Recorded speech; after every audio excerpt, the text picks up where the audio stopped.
बिस्मिल्लाहिर्रहमानिर्रहीम। अस्सलाम वालेकुम। Welcome to my YouTube channel. तो आज हम जिस टॉपिक पे बात करेंगे वो है पाकिस्तान की कदीम तारीख़ और सकाफ़त। पाकिस्तान को अल्लाह ताला ने बेशुमार नेमतों से नवाजा है और पाकिस्तान की तारीख़ बहुत ही कदीम रही है। पाकिस्तान की तारीख़ के अंदर तारीख़ और सकाफ़त से माला माल सरज़मीन है। दुनिया की कुछ कदीम तरीन तहज़ीबों का घर रहा है। मेहरगढ़ की बस्तियों से लेकर वादी सिंध की तहज़ीब तक की अज़मत तक इस खित्ते ने अजीम सल्तनतों के अरूज व ज़वाल का मुशाहिदा किया है। ये दस्तावेज़ जो है आज के ऊपर हम आपको लेके चलेंगे, यानी पाकिस्तान की कदीम हिस्ट्री के मुतालिक। तो जो लोग भी मेरी वीडियो पे फर्स्ट टाइम आए हैं, प्लीज़ वीडियो को लाइक, शेयर और सब्सक्राइब कर दें और बेल आइकन पर ज़रूर क्लिक करें। Thank you. सबसे पहले हम जिस टॉपिक पे बात करेंगे वो है मेहरगढ़ की तहज़ीब, जिसका ताल्लुक वादी सिंध से है।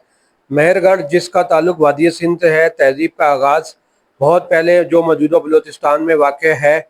इसमें जनूबी एशिया की कदीम तरीन काश्तकारी बस्तियों में से एक था। तकरीबन 7000 कबल मसीह से ताल्लुक़ रखने वाला मेहरगढ़ इस खित्ते में इंसानी आबादकारी का आगाज़ है। माहिरीन आसार कदीमा ने ज़राअत, मिट्टी के बर्तनों और यहाँ तक के इब्तदाई दंदान साजी के शवाहिद दरियाफ़्त किए हैं, जो इंसानी तरक्की की आला सतह को ज़ाहिर करते हैं। इस इब्तदाई माशरे ने इन तहज़ीबों की बुनियाद रखी जो बाद में इस खित्ते में उभरेंगी। नंबर 2 है जो वादी सिंध की तहज़ीब, जो कि 1900 कबल मसीह से लेकर 2600 कबल मसीह तक जो है वादी सिंध की तहज़ीब एक कदीम तहज़ीब रही है। दुनिया की सबसे काबिल ज़िक्र कदीम तहज़ीबों में से एक वादी सिंध की तहज़ीब IVC इस वक्त परवान चढ़ी, जो अब पाकिस्तान और शुमाल मगरबी हिंदुस्तान है।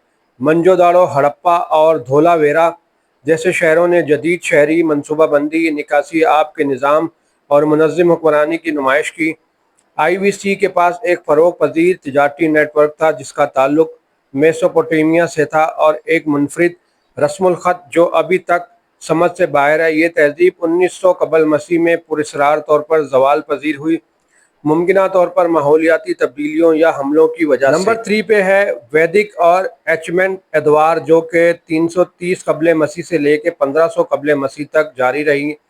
वादी सिंध की तहज़ीब के ज़वाल के बाद इस खित्ते ने हिंद आरियाई कबाइल की हिजरत देखी, जिसके नतीजे में इब्तदाई वैदिक माशरों की तश्कील हुई। बाद अज़ां 6ठी सदी कबल मसीह के दौरान मौजूदा पाकिस्तान के कुछ हिस्से, ख़ास तौर पर गंधारा का इलाका, बादशाह दारा अव्वल के दौर में अचमेंट फ़ारसी सल्तनत का हिस्सा बन गया। फ़ारसी हुक्मरानी ने इंतज़ामी तरक्की और एक बड़ी सल्तनत में इंज़माम लाया, जिसके साथ टेक्सला शहर सीखने और सकाफ़त का एक नुमाया मरकज़ बन गया।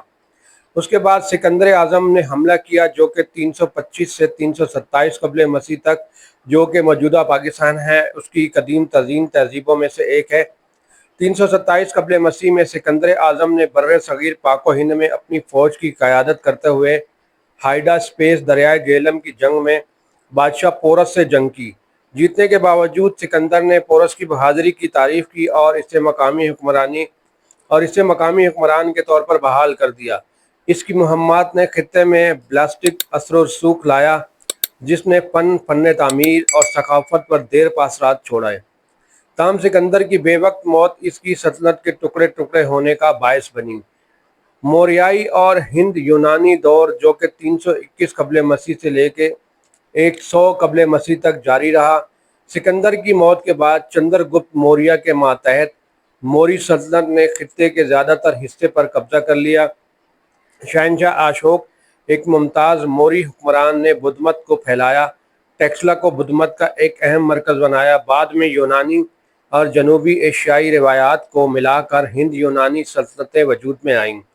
हिंद यूनानी हुक्मरानों ने, जैसे मेंडेड अव्वल मेल्डा, ने खित्ते के सकाफती इर्तिका में अहम तहजीबों में से एक है कुशान सल्तनत और गंधारा तहजीब, जो कि पहली से चौथी सदी ईस्वी तक जो है वो इतनी पुरानी तहजीब है। कंशक जैसे हुक्मरानों के तहत कशान सल्तनत ने तिजारत, सकाफत और फ़न का सुनहरी दौर देखा।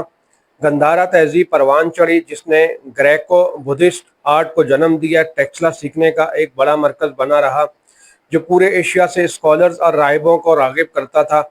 इस दौर में बुद्ध मत के फैलाए और फ़नी तामीर के खित्ते ने गहरे नकूश छोड़े हैं। गुप्ता और सफ़ेद हन्नू के हमले 4वीं से 6ठी सदी ईस्वी तक।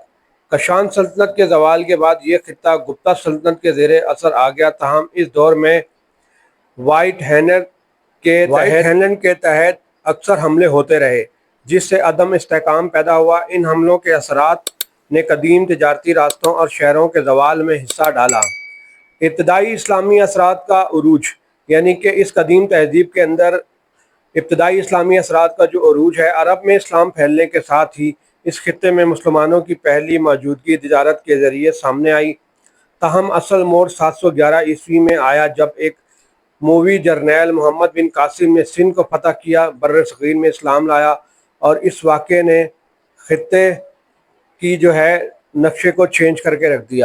محمد بن قاسم نے جب سندھ کو فتح کیا تو اس خطے کی تاریخ پر گہرے طویل مدتی اثرات مرتب کیے، جو اب پاکستان ہے۔ اس کے حملے نے جنوبی ایشیا میں اسلامی اثر و رسوخ کا آغاز کیا، جس نے صدیوں کے ثقافتی، مذہبی اور سیاسی منظرنامے کو تشکیل دیا۔ سب سے پہلے جنوبی ایشیا میں اسلام کا تعارف۔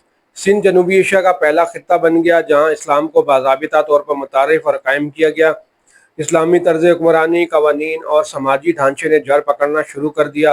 وقت گزرنے کے ساتھ ساتھ سندھ کو باب الاسلام یعنی اسلام کا دروازہ کہا گیا، اور اس کے ساتھ ساتھ سندھ میں اور پاکستان میں ایک نئے دور کا آغاز ہوا، اور اس کے ساتھ ساتھ اسلامی دنیا کے ساتھ انضمام۔ فتح نے سندھ کو وسیع تر اسلامی دنیا، خاص طور پر اموی اور بعد میں عباسی خلافتوں سے جوڑ دیا۔